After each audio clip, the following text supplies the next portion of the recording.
پتھر تھا مگر برف کے گالوں کی طرح تھا، ایک شخص اندھیروں میں اجالوں کی طرح تھا، خوابوں کی طرح تھا نہ خیالوں کی طرح تھا، وہ علم ریاضی کے سوالوں کی طرح تھا،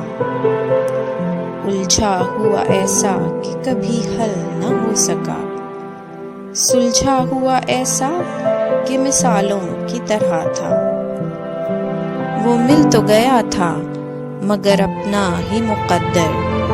شطرنج کی الجھی ہوئی چالوں کی طرح تھا، وہ روح میں خوشبو کی طرح ہو گیا تحلیل، جو دور بہت چاند کے حالوں کی طرح تھا۔